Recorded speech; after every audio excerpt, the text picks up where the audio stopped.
warahmatullahi wabarakatuh. Kita berjumpa lagi ya. Perkenalkan sekali lagi, nama saya Citi Ramati Serviani. Saya dari SMN 1 Jember dan sekarang saya duduk di kelas 8. Nah, saya akan mempresentasikan tentang naskah tulisan yang sudah saya buat.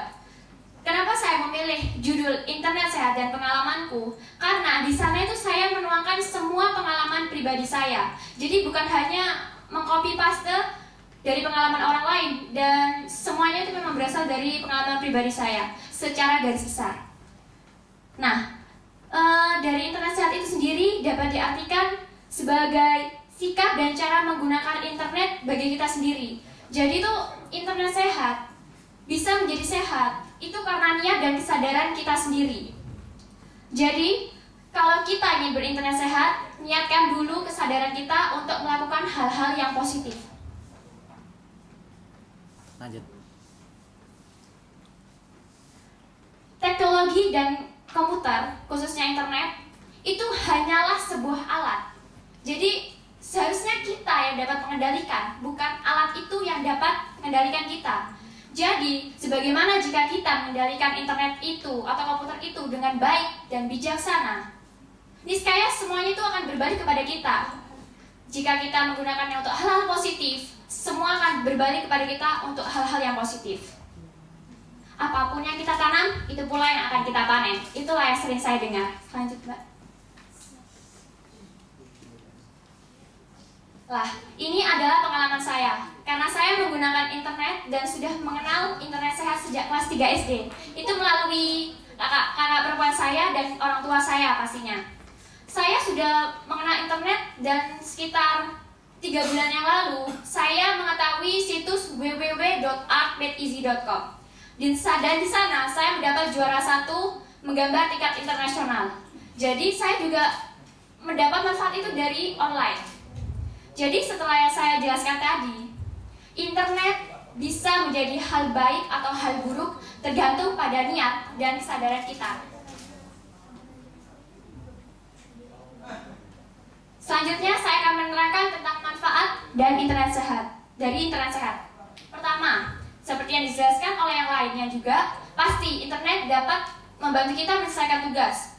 Yang kedua adalah internet dapat mendorong prestasi siswa yang sudah saya jelaskan tadi. Dan yang ketiga adalah bagaimana internet itu dapat menghindarkan kita dari kejahatan. Selanjutnya nomor 4 adalah internet dapat memberikan hiburan yang murah dan mendidik. Seperti contohnya saja, kalian pasti tahu kan game Who Wants to Be a Millionaire. Nah, itu kan kita dapat mendownloadnya dengan murah, mudah, dan cepat. Tetapi di dalamnya itu kan mengandung banyak pendidikan. Jadi itu adalah salah satu contohnya. Dan yang kelima adalah internet sehat dapat memperluas pergaulan kita. Berhubung saya adalah ketua umum OSIS, saya pasti juga akan melebarkan pergaulan kita. Pergaulan saya pada khususnya untuk memberikan masukan kepada teman-teman satu organisasi saya pada khususnya. Yang keenam adalah internet sehat itu juga dapat menambah wawasan kita. Itu seperti yang sudah saya katakan tadi, internet dapat berdampak positif tergantung niat dan kesadaran kita. Yang terakhir adalah internet dapat mempermudah pekerjaan kita. Pekerjaan ini bukan hanya untuk siswa saja, tapi untuk ibu rumah tangga. Saya juga berpengalaman, ibu saya suka membuat roti. Jadi ibu saya itu dulu hanya membeli buku di buku toko buku dengan harga yang relatif mahal. Tapi sekarang dengan adanya online, ibu saya jadi nggak khawatir lagi dengan harga biaya untuk membeli buku. Jadi harga biaya untuk membeli buku untuk menambah bahan agar mendapat kue yang lebih banyak lagi. Kualitas bagus. Contoh perilaku yang bertentangan dengan internet sehat sudah pasti judi online, perdagangan manusia, terus pelanggaran hak atas kekayaan intelektual, dan kita dapat menggunakan komputer itu sebagai sarana untuk balas dendam misalnya. Tuh, karena saya punya pengalaman, teman saya menggunakan Facebook hanya untuk membalas dendamnya kepada teman sepermainannya. Selanjutnya, ini adalah 7 langkah internet sehat. Ini menurut pengalaman saya. Pertama adalah rencanakan data apa saja yang harus ditemukan di sana atau dicari. Yang kedua, tulis semua data tersebut ke dalam buku catatan kecil yang dapat masuk ke dalam saku untuk memudahkan kita mengingatnya. Yang ketiga adalah sebaiknya gunakan internet di rumah. Kalaupun tidak bisa, kita gunakan internet di warnet yang dekat rumah atau di dekat sekolah. Lebih amannya lagi, kita gunakan itu waktu di siang hari demi keselamatan kita. Selanjutnya, yang keempat, sebelum menggunakan warnet tersebut, saya tekankan lagi, niatkan kesadaran kita itu untuk melakukan hal-hal yang positif, bukan hal-hal yang negatif.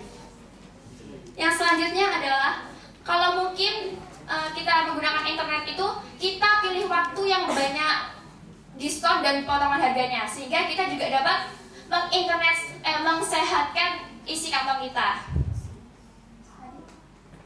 Ini adalah hasil survei yang saya buat.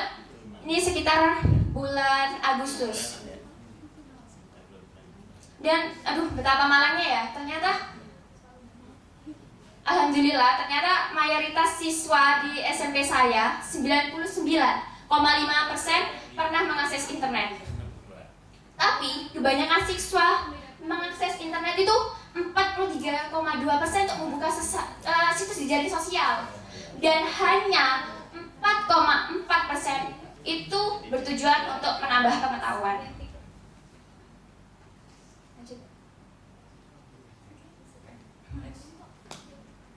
Jadi, sekarang saya akan menarik kesimpulan. Penerapan internet sehat bagi kaula muda dan anak-anak itu tidak akan lepas dari bimbingan orang tua dan guru pastinya. Jadi, saya tekankan sekali lagi, internet dan komputer itu hanyalah sebuah alat. Jadi itu tergantung niat dan kesadaran kita. Bagaimana menggunakan sejuta manfaat yang ada di internet dan komputer itu untuk membangun sebagai pribadi yang baik dan bijak.